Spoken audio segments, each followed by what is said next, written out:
All right, I know I got some wine lovers out there. Welcome to episode 3, Behind the Gate. Today we've got two incredible individuals with us, Melissa and Dick.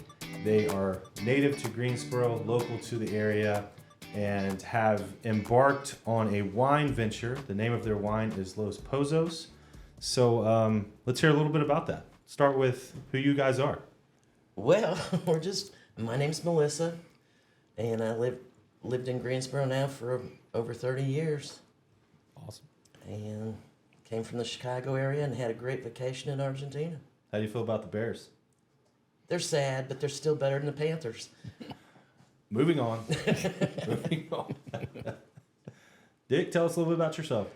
I moved to Greensboro in 1978, so I've been here a long time, and I'm a recovering retired engineer after 50 years of a career, and so this is kind of a hobby for us on making wine, and we've been doing it since 2008 when we planted a vineyard. So it's a fun getaway, and enjoy it very much. Awesome. Well, let's talk about where the vineyard is and how you guys kind of got to that location. We had a friend who'd been working down in Argentina for 10 years, and his job was coming to an end. And he said, "Come down now, or I won't be here anymore." So he'd been bringing back these phenomenal wines from Argentina, and we'd go down to Charlotte at some of the wine tastings and things like that and drink them. And we're like, we can't buy them. That's because the better ones never came to the U.S. So we went down there on a vacation with 4-5 others and had a blast and loved wine country. Between the food, the people, and the fantastic wines we tasted. Okay. So the vineyard area where we went to is just south of Mendoza, Argentina. And if you were to draw a line between Santiago, Chile, and Buenos Aires, Argentina, just on the east side of the Andes Mountains, Mendoza is there. And it's in a desert area on that side, a very limited rainfall, and which makes a great place to plant grapes and to harvest grapes and so forth because of the terroir that's there and just the setting and so forth. So the area south of Mendoza is called Uco Valley, where our vineyard is located. And Uco Valley is literally has starting to become the next Napa Valley of the world. The production is pretty phenomenal. It's 160,000 acres. And when we first bought in '08 down there, it was about 12% planted in vines. Now it's over 60% planted in vines. And, they're starting to have issues with water. So it's difficult to get a water permit now for new vineyards, so which really helps the area and so forth. Certainly. We've got a little guest with us today. He's telling us what he thinks about wine back here behind me. Now, you had shared with me before we sat down when we were looking at latitude lines and whatnot, because you brought up Napa Valley. Right. And, when you hear about, especially where we're at, when you hear about, man, I love wines from Napa and kind of all these other places. Share a little bit more about those lines, what we were talking about before. Yeah, in the southern hemisphere, through Argentina and that country, if you were to circle around through South Africa, New Zealand, Australia, those are big wine areas, and it has to do with the latitude from the equator down, which are really phenomenal places to grow grapes. On the northern hemisphere side, you've got Napa Valley that connects with Europe and Germany and Portugal and Spain and Italy, all those wine territories there where good wines are produced. It's kind of a phenomenal because in that zone of latitudes where most of the world's wines are produced. I thought that was really cool, just kind of like imagining this grid of like upper and, I'm not a science guy. I don't really get I don't even know what that would be called. So you mentioned grapes a minute ago. Let's talk about the uniqueness to the territory you're at and what grapes do you use and why do you do so? I'll talk about the terroir. Terroir is everything that the grapes are grown within. It has to do with the climate, has to do with the soils, has to do with the rainfall, has to do with all those variables associated with the production of grapes. Our grapes and the way they're produced is, they're big reds for that particular area because it's on the eastern side of the Andes, which means it's a desert. It gets about 6 inches of rain a year. And then the water for the vineyard has to be augmented through deep wells that are somewhere between 600 to 800 foot in depth, and water is pumped up and put in storage areas in the vineyard, and then it is pumped through a system that includes computerized drip systems that will produce the right amount of water to the vines at the right time to produce high quality grapes. We also do what people call our grape is we have a philosophy of you can't have a good wine if you don't start with a good grape. So we actually green harvest half of our production when the clusters set on in January, and we just drop them on the ground. And what that does is re-intensify the remaining clusters on the vines so that you end up with a super premium grape before you start making your wine. So it's a very unique area. It's low humidity, high elevation. Uco Valley is anywhere from 3,000 feet in the south to somewhere around 3,500 or 3,600 in the northern area around Tupangata area, and it's excellent. It's almost like growing grapes in a laboratory setting. So because of the low humidity and the conditions there, you have very little mold impacts, and you have really not a whole lot of insects and so forth that may impact the quality of the grapes before you harvest. So did you go to like grape science school to understand all that? No, You learn. You learn through all that. One of the things that's kind of unique about that area is the water comes from the Andes, the snow melt. When we first went down there, a lot of the vineyards, and even to this very day, the older ones are the water comes through a canal system, and there's a water master that opens a gate, and you might buy 1 hour of water a week or so forth. And once he opens the gate, it's up to you to get that water to your vineyard, and it may be miles away before it even gets to your vineyard. So you have to make sure it gets there, and then you use it properly. Now with the deep wells, you can pretty much do just about anything you want. But like I say, there's restrictions on extract now that controls a lot of the deep well systems that are going in. Wow. So that sounds like a lot to me. And I'm sure you guys have said since 2008, so I'm sure you've really dug into this. How much time would you say you spend down there a year kind of getting all of those systems set up and checking on them? Do you have people there on the ground for you, or is this something you guys are still heavily involved in every year?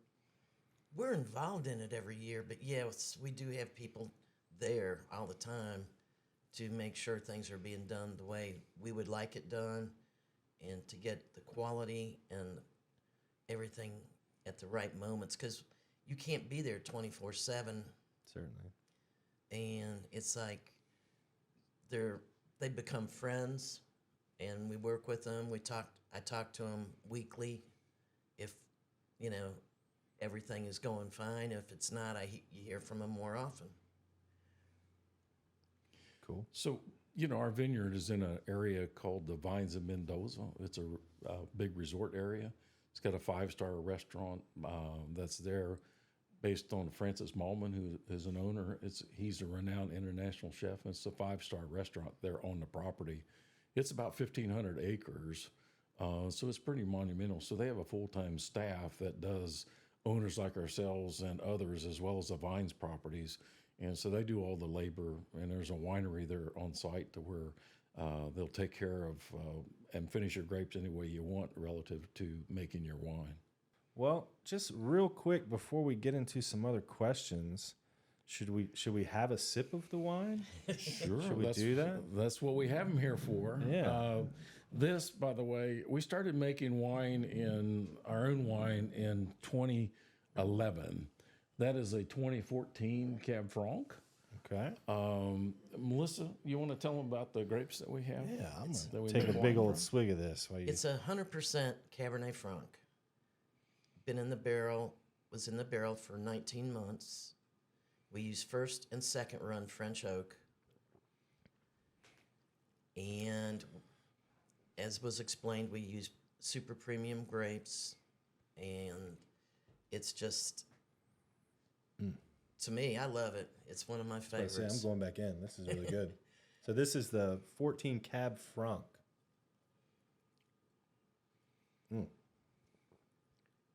Awesome. And I don't know if you're getting the fruit flavors or if it's too early for you to get the fruit flavors. You know, I wish I could sit here and act like I was some savant about wine. I know that personally, some of my favorite areas or favorite wines that I've had have come from the Napa area, and I guess I would say the body just got a really, it just hits you, and it's really good. It's really smooth. Again, I'm no wine professional, but if somebody gave this bottle to me in the restaurant, I was like, oh, this is Pozo's. And I'd be like, yeah, I want some more of that. That's really good. So we were talking about the grapes. What do we want?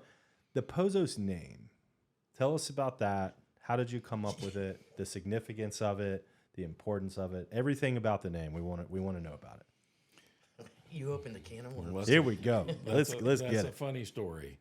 So we were sitting here one night on a Saturday night, and our friends were having a wine tasting in Charlotte. And a gentleman that took us to Argentina says, well, we came up with a name for your wines that you're going to be producing in Argentina. This is well early.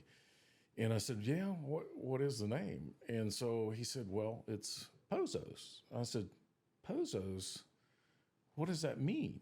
Or what is it referencing to? And he says, well, it's a well. And since your last name is Wells, that's your last name in Spanish, Wells, Pozo's. I said, well, that sounds pretty catchy. I kind of like that, and no one would know the difference and so forth. So when Melissa and I traveled down when we were first establishing our wine and what we're going to do with the people at the vines, we sat down, and there was like 25 different Argentines sitting around the table with us, and we were planning out how we were going to proceed forward and what we were going to plant from a grape perspective and so forth. And they asked us, this is, well, the first thing you got to make a decision on what you want to call your wines. And he said, well, we already got that figured out. And they said, well, what is it? And I said, well, we're going to call it Pozo's. And all of them started laughing at us.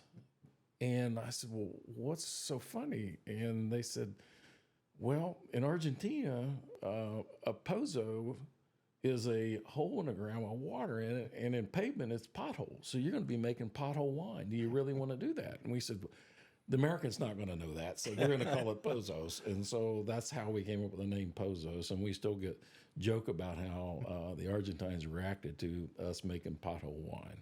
Pozo's, a.k.a. pothole wine. Right. Well, pothole wine is delicious, by the way. So awesome. Thank you for sharing that. That's such a unique story. I had no idea. I've been drinking this wine for a few years now with, fun fact, very, very close friend of my mom's here. And I still, to this day, until that, never understood where it came from. I just always said, hey, Melissa's wine's Pozo's. It's awesome. You should drink it. So our label, if look at our I love the label. I love the branding. Melissa's daughter, Kathleen, did the Andes Mountains and the vineyards on the east side.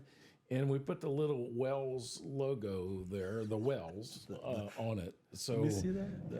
So that makes our label unique.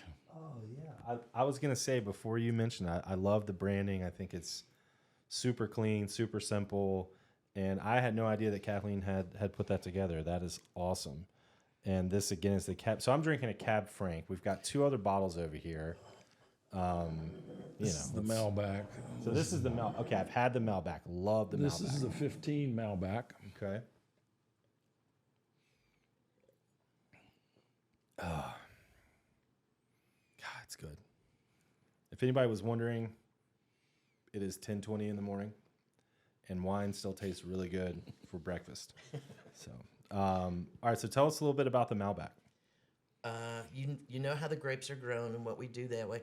The Malbecs get put into the barrels for 19 months that year in 2015 as well, in first and second runs. We only do first and second run barrels, and we do that, and we put them together then, so it's not just so oaky you can't handle the style.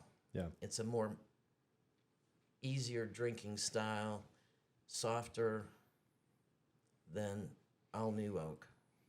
What would you say, again, I know nothing about this, but I go to these fancy restaurants sometime and all the menus are like, pair this with that. What would you say the Malbec would pair best with? I mean, I would cook a steak with it, but is there a It certain goes food? very well with the steaks, or in Argentina, everything is cooked over open fires.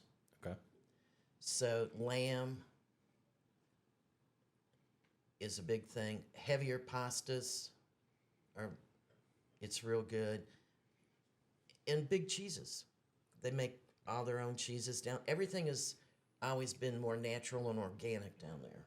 Okay. So it goes with all of that. The Cab Franc is a little softer and not as intense as the Malbec grape. And it can go more with the chickens and the softer, but I think you can do either one with whatever you like. I mean, yeah. Because they're balanced. We try to make sure they're nice and balanced. I think you accomplished that. Speaking on that, we're looking at a 14 and a 15. You mentioned 19 months, kind of. Can you dig into that a little bit more and then pair that with kind of what your production annually is with your wines? You want to do that? Yeah, I'll take that. First off, let me make a comment about our labels. A lot of times you go in a wine shop or at a restaurant and so forth, and you try to determine which wine to pick, right? Mm-hmm. Some people pick on colors, pictures, dogs on the label, and so forth. What we try to do is, because we've been there and trying to figure it out ourselves, unless you know the winemaker, you don't know the style of the wine, quite frankly, it's coming from. So we try to put a full description on the back that that describes our wine when we taste it, but also what to pair it with and how it's finished, so that once you read the back of our label, before you drink that wine, you should anticipate, if you like wines, what it's going to taste like. And so we try to do that so that a lot of people don't understand it. So the last part of your question was related to the finishing of the wine in the barrels and so forth like that? Yeah. So, these wines here, the grapes, when they come in, they're sorted and the leaves are taken out, the stems and so forth, and then they go into big stainless steel barrels for fermentation and punch downs and so forth. The fermentation takes anywhere from 30 to 45 days. It's pretty rapid. And then it's taken all the skins and so forth off. That's transferred to tannin and whatever into the juice itself. And then that's put into the barrel for periods of 16 to 18 months. Okay. And you can monitor that as you taste the barrels to see how long it takes. We've tried to keep that consistent so that that's one of the areas of the terroir, or how you finish your wine, so that people would only see the variable in the climate change, like rain or so forth, is the only variable that's kind of like open that would impact the taste of the wines. Okay. So the French oak barrels, they're medium toasted. And when you, as Miss Melissa indicated, when you take a barrel that hasn't been used before to finish wine and a barrel that's been used once, and you blend that together, it kind of smooths out the mouth. So when you taste it and you get the finish on it, it's so uniform you don't know the difference. Quite frankly, it's just so smooth. Most wines aren't that balanced, quite frankly. Yeah. So one of the things about our wine is we drink it all the time, and so we didn't want to make bad wine. So we spent a lot of money in finishing our wines because we enjoy them very much. So production. Anyway, thank you for sharing that. I'm going to go back and rewatch this, take notes so I can feel like a wine expert. Might take me a few times. Yeah, but, it's production. Production. We have 4 acres. It's all vineyard, and if it was producing, like I told you, we give up half of the volume for quality. So our maximum production could be around 4,000 to 4,500 bottles per year, total off the 4 acres. But we typically only finish maybe 1,500 to 2,000 bottles a year to bring in import because of the cost and so forth like that. And we're a high-end boutique, and so we want to make sure that we have what we want from when it gets to the United States. Awesome. How we'll come back to that too. On that note, how do you guys get import? How do you guys get it from Argentina to the United States? So Many headaches. yeah, it's stored in a warehouse after the labels are put on, and then we work with an importer. The vines helps as well, the coordination of that, because there's like 200 owners like Melissa and myself that are involved with winemaking operations in the vines facility itself. And so they arrange for a lot of that to happen. So we use an importer that brings it in. In fact, we had a shipment right now sitting in New Jersey that has cleared customs, and it's going to be arriving here next week. And so they'll make arrangements for the wine to come in. And in the state of North Carolina, because of the liquor laws, you can't be a wholesaler and a retailer. The retailer collects the end sales tax from the individuals. The wholesaler just handles the sales and excise tax and sales and use taxes. And so we can import our wine in here, but we can't sell it to the public. So we have to sell it to a retailer or a restaurant or a country club or so forth that has the licenses to collect the end sales tax to report to North Carolina. So we have a warehouse here that we store our wine in for sale and as a wholesaler, and so then we distribute it to the retailers. Beautiful, beautiful. Great segue to the next question. We're sitting here, we're enjoying this delicious Pozos wine from Argentina. Somebody's watching this, hears about it, and they go, man, I'd like to try a bottle of that or a glass. Where can they do so within this area and outside of this area? Zito's, little small wine shop in downtown Greensboro, retails it. And up in Highlands, we have it in a couple of the restaurants, and the retailer right there on Main Street. And in Cashiers, the Cashiers Hotel retails it and sells it at their wine bar. Okay. Now, you had mentioned a couple of restaurants locally here as well. Gia's and Marisol's. Okay. And 1618, we'll have it back, hopefully before too long, after the holidays. We'll put some pressure on them. 1618, we'll have it They're back. busy. It's Yeah. hard to, and you can't redo a wine list that quickly to change everything. So do you feel like once, 1618, the other places you named, do you have aspirations? It sounds like you guys have really produced a wine that speaks to a certain, what's the word I'm looking for here? I don't want to mess up. Clientele. Quality Yeah. and palate. So, obviously you're probably not going to want to mass produce it to every possible place that you can purchase wine. Do you have any other restaurants or local places on your radar? Yeah, we've sold to Pinehurst before, and we're putting the pressure on them for the open coming up because they'll have a lot of folks coming in. Yeah, we've sold to quite a few other people. Our wine is kind of unique in that if we give a bottle to someone as a friend and so forth, it becomes a special occasion wine for them because they know the quality of it. So that doesn't help on sales very well because they might keep it for a year or two until their next anniversary or so forth. And so it's a high end. People don't recognize the wine because it's not a high volume thing. And so, it's a hard sell unless they taste it and experience it or know somebody that has or references. So that's the way you really get the name out there and people enjoy it. Other than that, it's not a Malbec or a Cab Franc that you can go to Total Wines and buy. It's not really overpriced for a big red with the finish. It's just people don't realize the quality of it because they would probably spend the money to do it, to drink more of it. So downtown Greensboro, Zito's, did I get that correct? Mm-hmm. So what I'm hearing is, to the people out there, if you're planning a special occasion, maybe your significant other is really into wines, you're going to cook them a fantastic dinner, maybe something that will pair with this well, lamb, steak, it's on the bottle, so you can pick and choose. Give them a chance. Go down to Zito's, pick up a couple of bottles, save it for those special occasions. I guarantee you will enjoy it. I, again, am not some crazy wine drinker. I would go back and buy this bottle for those occasions, and I know that we have been able to share these over special occasions with my family, my mom and my wife, and really, it really is a good wine. I encourage you to go give it a try. Sorry, I got caught up in the wine here. I apologize for that.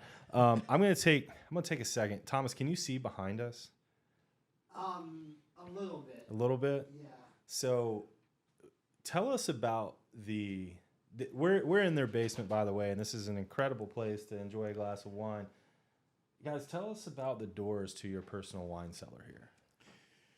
So there's an antique shop out there on I-40 that is, we know the owner, and it's a cluster of different owners that have antiques out there. So one day I was strolling through there, and in this one booth, I saw these doors, and they just like spoke to me. They were so vibrant. And this is before we had planned even a wine cellar or anything in our house, in our basement. And so I called Melissa and I said, you got to come out here and look at these. And so she came out and looked at them. And then we talked to the owner that had the gates for sale. And he was a professor, he taught at GTCC. And he had looked up the history of the gates and so forth and convinced me that they were the gates, elevator gates from the St. Regis Hotel in New York City that was built in 1904. The elevator gates, because of the codes, were changed when the Marriott bought them in, I think it was in 2012. And so these gates had to be removed because they were open elevator gates. And so they ended up in somebody's hands. They ended up in the antique shop here in Greensboro. And we bought them, and we had them in our house here for something like a year and a half, 2 years, trying to decide what to do with them. And so we wanted them for our cellar doors. So it took a lot of modification, and the doors are really heavy. Each of those doors weigh about 350 pounds each. And so you couldn't swing them with traditional hinges. They rotate like the big doors in Argentina do. And so we kept them just like they are. We didn't touch them up. We finished the wood, but those are our cellar doors, and they remind us of St. Regis Hotel every time we look at them. That is such a cool story. I had no idea. I remember I came down here and looked at it, and I was just enamored. Like, I was in awe of just the whole setup. And when you guys shared that, that was just too cool not to share. I think you have a couple of pictures with Sonny and Cher, and then Jack Nicholson with those actual doors in the background, which is just too cool. Yeah. Well, I appreciate y'all's time today. Before we sign off here, is there anything else about just this incredible thing you guys have going? I think it's so cool to see the culture in the city we live in, and who would have known that just two everyday awesome people would have a vineyard in Argentina. Is there anything else you'd like to share, kind of as a parting about your wine or experience with it? Well, the one thing that people always ask when they find out we have a vineyard in Argentina is, how in the hell did you end up with a vineyard in Argentina? And Melissa told some of the story, but it kind of got, I guess, watered down a little bit in that we ran into Paul Hobbs's brother, Matt Hobbs, in a restaurant, a 5-star restaurant in Argentina, and he was trying to sell his mother-in-law a vineyard. And we thought either he was crazy or he was trying to get a divorce. And so afterwards, I went up and talked to him, and we set up a meeting the following day, and he was talking to us about the vineyard and what the owner, who was an American, by the way, from the U.S., that bought this property and started this whole complex down in Argentina. And so it was pretty cool. So we studied it, and we just said, well, this is worth taking a chance on and enjoying it, because we love the country, love the people, we love the wines, and it's the most underrated probably wines that you're going to find in the world, because it just hasn't been, people don't know it, quite frankly. And if you ever travel to get a chance to go to Argentina, you should take it, because it's just unbelievable country, and the wines and the food and the people, just superb. So do it if you have a chance. And your dollar goes a long way. Awesome. Well, thank you for sharing that. Again, thank you so much for giving us your time. Thank you so much for giving me a sample of your wines. It's always good to see you guys and sit down with you, and hope to hope to do this again sometime. Yeah, Thank you. absolutely. Cool. Until next time, thank you guys.